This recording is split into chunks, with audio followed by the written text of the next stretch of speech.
First line நேயர்களுக்கு வணக்கம். நம்ம என்ன பார்க்க போறோம் அப்படின்னா, ஒரு வித்தியாசமான ஒரு நிகழ்ச்சி. நீங்க ரொம்ப ரசிச்சு பார்ப்பீங்க அப்படின்னு நெனைக்கிறேன். அதாவது சாணக்யா அப்படின்ற சேனல் என்னுடைய அருமை தம்பி பாண்டே 2 பேரும் கிட்டத்தட்ட 10 ஆண்டுகள் கிட்டத்தட்ட 10 ஆண்டுகள் 8 ஆண்டுகளுக்கு மேலாக ஒண்ணா ஒர்க் பண்ணியிருக்கோம். தந்தி தொலைக்காட்சியில. முதல்ல தந்தி தொலைக்காட்சி ஆரம்பிக்கிறதுக்கு முன்னாடி என்டிடிவியில இருந்த காலத்தில, அந்த டிவியோட தொடர்ச்சியாக நான் தலைமை பதவியில இருந்தேன். எனக்கு ரிப்போர்ட் பண்ற இடத்துல தான் தம்பி பாண்டே இருந்தார். அதற்கப்புறம் வேறு ஒருவர் அ பொதுவான செய்தி ஆசிரியர் வயதானவர போட்டாங்க. அதுக்கப்புறம் வந்தோடனே 2 பேரும் ஒரே நிலையில இருந்தோம். அவுட்டு அவுட்புட் அவர் இன்புட் அப்படின்னு சொல்லிட்டு. அதற்கப்புறம் அவர் வந்து ஆன் ஆன் ஏர்ல வந்ததுனால அவர் அந்த பொறுப்ப அவர் கேட்டு வாங்கிட்டாரு. நானே பார்த்தா தான் எனக்கு நல்லாயிருக்கும் அப்படின்ற மாரி அவர் நான் தலைமை தொகுப்பாசிரியரா இருந்தேன். அது போக அவர் தலைமை செய்தி ஆசிரியரா இருந்தார். ஸோ இப்ப என்ன அப்டின்னா, இப்ப அது இல்ல பிரச்சனை. இப்ப என்னன்னா, அவர் என்னுடைய நீண்ட நண்பரும் கூட. ஸோ அவர் நல்லா இருக்கணும். இன்னும் நெறைய அவரு பணம் ஈட்டணும், பொருள் ஈட்டணும், குடும்பத்தோட நீண்ட ஆயுளோட சந்தோஷமா இருக்கணும். அதெல்லாம் மாற்று கருத்தே இல்ல. இப்ப பட்டைய கிளப்பும் பட்டாசு அப்டின்னு சொல்ற பேர்ல 7ஆம் ஆண்டு விழா நடத்தியிருக்காரு. இந்த 7ஆம் ஆண்டு விழால பார்த்தீங்க யார் யாரெல்லாம் கலந்துக்கிட்டாங்க அப்டின்னு பார்த்தீங்க அப்டின்னா, பல கருப்பையா நீங்க கேட்டிருப்பீங்க, கேள்விப்பட்டிருப்பீங்க. அதே மாரி எடப்பாடியார் 2 பேரும் கலந்துக்கிட்டாங்க. ஸோ நம்ம ஏன் பதட்டமா இந்த இத போட்டே ஆகணும்னு ஏன் போடுறோம் அப்டின்னு பார்த்தீங்கன்னா, பாண்டே அவர்களுடைய சேனலுக்கு ஆண்டு விழாவுக்கு போனவன் எவனும் உருப்பட்டதா சரித்திரமே கிடையாது. அப்டின்ற ஒரு தகவல நம்ம அன்பு தம்பி ஒருத்தர் அனுப்பியிருக்காரு. சார் ஐய்யய்யோ! எடப்பாடியார் வந்து இந்த நிகழ்ச்சிக்கு போறாரு. அதோட அவரு கதை முடிஞ்சு போச்சு. கதை முடிஞ்சுன்னா அரசியல்ல அவர நாசம். அதான் நான் சொன்னேன், எடப்பாடி ஏற்கனவே நாசம் தானே முடிஞ்சு போயிட்டாரு. அப்புறம் என்ன என்ன இப்ப என்ன அப்படின்னு பார்க்கும்போது, அவர் ஒரு ஆய்வு ரிப்போர்ட்ட குடுக்குறாரு. என்ன குடுக்குறாரு அப்படின்னா, 2022ல நீங்க ரொம்பலாம் போ வேண்டாம் சார். 2022லேருந்து எடுத்துக்கங்க. 2022லேருந்து யாரெல்லாம் இந்த சாணக்யா நிகழ்ச்சியில பங்கேற்றார்களோ, அவர்கள் பூராமே கொல நாசம் தெருவுக்கு வந்துட்டாங்க அப்படின்னாரு. ஐய்யயோ! என்னங்க இப்படி? இல்லன்னா அவர்கள் பெருந்தலைவர்களாக இருந்தால் மரணித்து போய்விட்டார்கள் அப்படின்னாரு. ஐய்யயோ! என்னங்க இப்படி சொல்றீங்க? அப்படின்னு சொல்லிட்டு, சரி அந்த டேட்டாவ அனுப்புங்க என்ன அப்படின்னு பார்த்தா, 2022ல ஐயா ஆர்.எம். வீரப்பன் மிகப்பெரிய தலைவர். தி அதாவது அதிமுக உருவாவதற்கு காரணமானவர். எம்ஜிஆரை வளர்த்தெடுத்தவர்னே சொல்லலாம். ஏன்னா, திரையுலகத்தில எம்ஜிஆருக்கு மிகப்பெரிய நெருக்கமானவர். அவர் சொல்வதை எம்ஜிஆர் தட்டவே மாட்டாரு. அப்படிப்பட்ட ஒரு மிகப்பெரிய தலைவர் தான் ஆர்.எம்.வி. நல்லா இருந்தாரு. நல்ல மனிதர். ஏன்னா, அவருக்கு எந்த கெட்ட பழக்கமுமே கிடையாது. சாணக்யா ஃபங்ஷனுக்கு போறாரு. கூப்பிடுறாங்க, போறாரு. ஏதோ தெரியாத்தனமா போயிட்டாரு. ஒரு பத்திரிக்கையாளர் கூப்பிடுறாரு. முதல் முறையா பெரிய அளவு ஃபங்ஷன் நடத்துறாங்க அப்படின்னு. அவருடைய உயிரை பறித்து விட்டான் இறைவன். ஸோ, அப்போ உடனே இது ஏதோ இது நான் அதான் அந்த தம்பிட்ட சொன்னேன். ஏதோ ஒரு ஃபங்ஷனுக்கு போறவங்க உயிரிழக்காம அதாவது மரணம்ன்றது எல்லாருக்குமே வரும். எப்படி நீங்க அத போய் இப்படி சொல்றீங்க? சாணக்யா ஃபங்ஷனுக்கு போனதுனால முடிஞ்சுட்டாரு அப்படின்னு. உடனே அவரு அடிச்சு சொல்றாரு. அந்த சகோதரர் என்ன சொல்றாரு அப்படின்னா, நீங்க சொல்றீங்க. இப்போ வந்து பார்த்தீங்க அப்படின்னா, அப்பதான் அவர் சொன்னாரு, "ஒரு சார் ஒரு ரிசர்ச்சே பண்ணி வச்சிருக்கேன் சார். இது தோண்ட தோண்ட பூதம் மாரி வருது. துணிவே துணைன்னு ஒரு படம் சார். விஜய் இது அந்த காலத்தில இவர் நடிச்ச படம் யாருன்னா, ஜெய்சங்கர் நடிச்ச படம். அந்த படத்தில பார்த்தீங்கன்னா, அந்த கிராமத்துக்கு போய் ரயில்ல இறங்குறவன் பூரா ரத்தம் கக்கி செத்துருவான். என்னடா இப்படின்னு பார்த்தா, அதில ஒரு பயங்கரமான மர்மம் அடங்கியிருக்கு. அது பெரிய ஒரு காளிக்கு நேர்ந்த குற்றம். யார் இந்த ஊருக்குள்ள வெளியூர்க்காரன் கால் வச்சாலே செத்துருவான்." அப்படின்ற மாரியான ஒரு விஷயம். அத கடைசியில அ ஜெய்சங்கர் போய் ஜேம்ஸ் பாண்ட் ஜெய்சங்கர் போய் பல முயற்சிகளுக்கு பிறகு கண்டுபிடிப்பாரு. அப்படின்ற மாரி இருக்கு சார் இது. இந்த கதை. சாணக்யால பங்கேற்பவர்கள்லாம் ஒண்ணும் ஒ ம அவர்களோட அரசியல் வாழ்க்கை முடிஞ்சு போயிருது. இல்லன்னா மரணித்து விடுகிறார்கள். இல்லங்க இந்த ஐயா ஆர்.எம். வீரப்பன் மறைஞ்சது ஒரு இயற்கையான இது. அத போய் இதோட கோர்க்காதீங்க. இந்த ஃபங்ஷன்ல போனதுனால தான் இறந்துட்டாருன்னு. அப்படிங்கும்போது அவர் சொல்றாரு, "தமிழிசை என்ன சார் சொல்றீங்க?" அப்படின்னாரு. "என்னங்க ஆச்சு தமிழிசைக்கு என்ன?" எப்படி கூவி, கூவி, கூவி எங்க போனாலும் தாமரை மலர்ந்தே தீரும், தாமரை மலர்ந்தே தீரும்னு வீடு, காடு, கடை, கருவா எல்லா இடத்துலயும் கத்திட்டு இருந்தாங்க அந்த அம்மா. அந்த 2022ல இந்த ஃபங்ஷனுக்கு போனாங்க. அதோட அவர் கவர்னர் பதவி எல்லாமே நாசமாயி, இன்னைக்கு அவர மதிக்க ஆளே இல்லாம, கணக்கிலே தமிழக பாஜக வந்து இப்படி ஒருத்தர் இருந்தாரா? அப்படின்றதே மறக்கக்கூடிய நிலைமைக்கு ஆளானாங்க. அதுக்கு என்ன காரணம் என்னன்னா, 2022ல சாணக்யா ஃபங்ஷன் அட்டெண்ட் பண்ணி கால வச்சுட்டு வந்தாங்க. அடுத்த நாள்ல இருந்து அவங்களுக்கு இதுன்னு. சரிங்க ரைட்டு. இப்ப அவங்க ஏதோ பதவி பறிச்சுட்டாங்க, டெல்லியில பறிச்சுட்டாங்க. நல்லா கவர்னரா தானே இருந்தாங்க. அதத்தான் சொல்றேன். நல்லா இருந்தாங்க. இப்ப முடிஞ்சு போச்சு அப்படின்னு. இதை ஒன்றெல்லாம் வச்சு முடிவு பண்ண முடியாங்க. இந்த 2 பேர் ஒரு ஃபங்க்ஷன் 2022ல் ஐயா ஆர்.எம். வீரப்பன் மறைந்து விட்டார். அவர் இயற்கையா மறந்து விட்டார். இந்த அம்மா பதவி போச்சுன்றீங்க. வேற என்னங்க சொல்ல வரீங்க? அப்படின்னு கேட்டா அவர் சொல்றாரு, அதே ஃபங்க்ஷன்ல இன்னொருத்தர் கலந்துக்கிட்டார். யாருன்னு தெரியுமா? அப்படின்னா, தெரியலையே அப்படின்னு. மதுரை ஆதீனம். அன்னைக்கோட குலநாசம். அவர் யாருன்னே தெரியாம அமைதியா இருந்துகிட்டு இருந்தாரு. சாணக்கியா ஃபங்க்ஷன்ல பங்கேற்றாரு. என்ன மாயமோ, என்ன மந்திரமோ.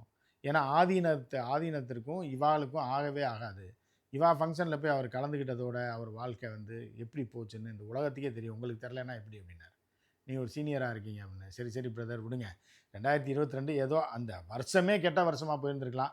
போனவங்களுக்கெல்லாம் தவறு நடந்திருக்கலாம் அப்படின்னு விடுங்க. அப்புறம் இந்த 2022ல கலந்துட்ட மட்டும் சார் சும்மா திருப்பி திருப்பி நான் ரிசர்ச் பண்ணி சொல்லிட்டு இருக்கேன்னு சொல்கிறேன். நீங்கள் 2022 23 பார்ப்போமா சார் அப்படின்னாரு. ஐயோ 23ல் என்னங்க நடந்துச்சு அப்படின்னா, அது இன்னும் ரொம்ப மோசமாக இருக்குது. கவர்னர் யார்? ரவி அது கிருஷ்ணசாமி. இன்னொருத்தர் பிஸ்னஸ் மேன். அது அவர் எங்கே இருக்காருன்னே தெரிலன்னாரு. இதில் என்ன கவர்னருக்கு என்னென்ன ஏங்க நல்லா யோசிச்சு பாருங்கள். 2023ல் தான் கவர்னர் இந்த ஃபங்க்ஷனுக்கு போயிட்டு வராரு. வந்த உடனே கருக்கா வினோத்னு ஒரு கேடுகெட்ட கேவலமான டுபாக்கூர் ரவுடிங்க குவார்டர் பாட்டிலில் பெட்ரோல் நிரப்பிட்டு வந்து அவரை கொல்ல பார்த்தான் பார்த்தீங்களா? அவர் உயிருக்கே ஆபத்தாச்சா இல்லையா? அதாவது கவர்னர் மிகப்பெரிய பதவி. அவரை கொல்றதுக்கு ஒரு ஒரு லோக்கல் குடியாரன், ஒரு ஈத்தர பையன், அவன் போய் குவார்ட்டரில் பெட்ரோலை வாங்கிட்டு வந்து இந்த ஆளை எப்படியாவது காலி பண்ணணும்னு சொல்லி வந்துட்டான்னு சொல்லி கைது செய்யப்பட்டு உள்ளே இருக்காருல்ல. இப்படி ஒரு அவமானம் ஒரு மாநில ஆளுநருக்கு இந்தியாவில் எங்கேயுமே ஏற்பட்டதில்லை. ஒரு சாதாரண சில்லற பையன் கொலை பண்ணணும்னு வந்து ட்ரை பண்ணியிருக்கான் அப்படின்னா இதெல்லாம் எப்போ? அதுலேருந்தே அவருக்கு சரிவு போட்டு குத்து மேலே குத்து டெல்லியிலேருந்து. இந்த இன்னைக்கு போயிட்டார்ல, 2 வருஷம் ஃபங்க்ஷன் அட்டன் பண்ணார். சாணக்கியா ஃபங்க்ஷன் தான் முடிஞ்சு போச்சு. அன்னைக்குலேருந்தே ஆரம்பம் அவருக்கு ஆரம்பம். அதுக்கப்புறமே அவர் பதவி போச்சு. அதுக்கப்புறம் வந்து யாரோ இப்போ தனியாக இவர் கொடுத்த காசை வந்து தனியார் நிறுவனங்களுக்கெல்லாம் டொனேஷனாக கொடுத்து ஏமாற்றிட்டாரு. அதுக்கப்புறம் ஊழல் பண்ணிட்டாரு அப்படின்றலாம் பல குற்றச்சாட்டு வந்து இந்த அன்னைக்கு போயிட்டார்ல அப்படின்னாரு. இன்னொருத்தர் பாருங்க, கிருஷ்ணசாமி, டாக்டர் கிருஷ்ணசாமி. டாக்டர் கிருஷ்ணசாமிலாம் ஏற்கனவே தாத்தா ஐசியூவில் இருந்த கதை தான். ஐசியூவில் இருந்த தாத்தா புட்டுக்குன்னு போயிட்டாரு, நட்டுக்குன்னு போயிட்டாருன்னு தான் சொல்ல முடியுமே தவிர, ஏற்கனவே கிருஷ்ணசாமி என்ன இப்போ கிளுகிளுன்னு கிழிச்சிட்டு இருந்தாரா? அவர் ஏற்கனவே டம்மி பீஸாக தான் இருந்தாருன்னு. அந்த டம்மி பீஸையும் டோட்டலாக முடித்தது யார்?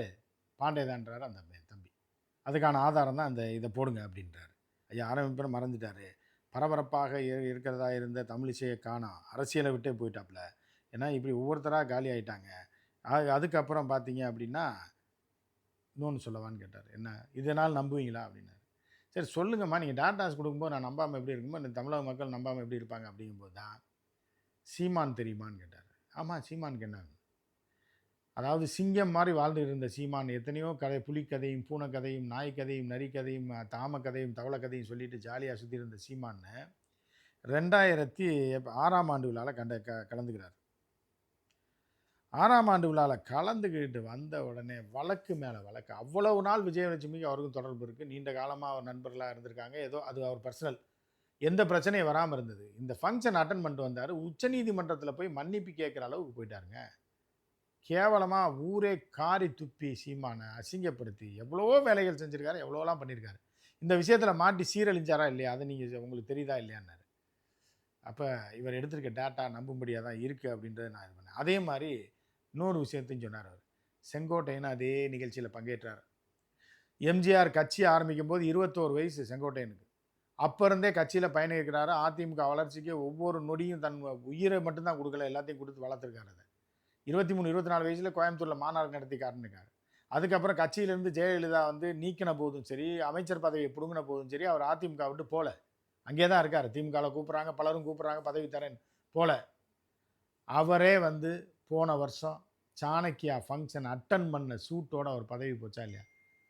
ஏன்னா கிட்டத்தட்ட 50 வருடங்களுக்கு மேலாக அதிமுகவில் இருந்த ஒருத்தர் அந்த கட்சியை விட்டு வெளியே போகிறாரு. அவருக்கு அரசியலே சர்வநாசமாக போகுது அப்படின்னு. காரணம் என்ன? இவ்வளோ நாள் போச்சா அப்படின்னு கேட்டார். ஐயோ என்ன தம்பி டாட்டாவாக போடுறீங்க, நான் நம்பாமே இருக்க முடியல, நம்பவும் முடியல. ஆனால் இதுக்கு மேலே நம்பலன்னு நீங்கள் மனுஷன் கிடையாதுன்றார். இவ்வளோ டாட்டா தூக்கி போகிறேன், வருஷம் கலந்துக்கிட்டேன் பூரா குலநாசம். எவனாவது ஒருத்தன் சாணக்கியா ஃபங்க்ஷனில் கலந்துக்கிட்டு பெரிய ஆள் ஆயிருக்காங்க ஒரு தலைவர். அதே மாதிரி ஓபிஎஸ் ஒரு ஃபங்க்ஷனில் கலந்துட்டார். முடிஞ்சு போச்சு அவர் வாழ்க்கை. அதிமுக விட்டு வெளில போய் இதில் போய் சேர்ந்தார். ஸோ இப்படி வந்து சாணக்கியா ஃபங்க்ஷன்லேயோ பாண்டே பங்கேற்கிற ஃபங்க்ஷன்லேயோ பிரதானமாக கலந்து கொள்வர்கள் வாழ்க்கை எல்லாமே நாசமாக இருக்குது. ஆனால் பாண்டேயோட வாழ்க்கை வந்து வளர்ந்துக்கிட்டே இருக்குது அப்படின்றது இதுதான் என்னைய பொறுத்தளவுக்கு பார்த்தீங்கன்னா, இவர்கள் எல்லாமே அரசியல்வாதிகள் எக்கேடு கட்ட போட்டோம். ஆனால் பாண்டேக்கு எந்த ஆபத்தும் வந்துடக்கூடாது, எந்த பாதிப்பு வந்துடக்கூடாது. அவர் மென்மேலும் வளரணும், நல்லா வாழணும், குடும்பத்தோட நல்லா நீண்ட நாள் இருக்கணுன்றது தான் என்னோட ஆசை.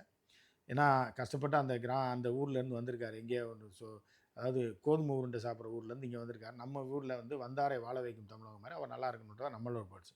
இப்போ கடைசியாக நான் ஒன்று சொல்லி இதை முடிச்சிடலான்னு பார்க்குறேன். என்ன அப்படின்னு பார்த்தீங்கன்னா, இந்த வருஷம் 2 பேர் கலந்துக்கிறாங்க. இதுக்காக தான் இந்த வீடியோ போட்டது. இப்போ எடப்பாடியாரும் பலகருப்பையா ஏற்கனவே நாசம்னு வச்சுங்க. பலகருப்பையா ஒரு 3 பேர் இருக்காங்க தமிழ்நாட்டிலன்னுவாங்க. பலகருப்பையா, தமிழ் குருவி. ஏன்னா இவர்கள் எல்லாமே ஏதாவது ஒரு கட்சிக்குள்ளே பூந்து அந்த கட்சியை நாசமாக்கிட்டு இவங்க ஓடி போயிடுவாங்க அப்படின்றது தான். அதே மாதிரி திருச்சி பாலுச்சாமி. இவர்கள் எல்லாமே வந்து என்னென்னா எதையாவது ஒன்று யாருக்காக பேசுகிறாங்க, என்ன பேசுகிறாங்கன்னே தெரியாது அப்படின்ற மாதிரி சொல்லுவாங்க. ஸோ இதோட பலகருப்பையோட அரசியல் வாழ்க்கை முடிஞ்சிடும்னு நினைக்கிறேன். ஏற்கனவே முடிஞ்சு போச்சு.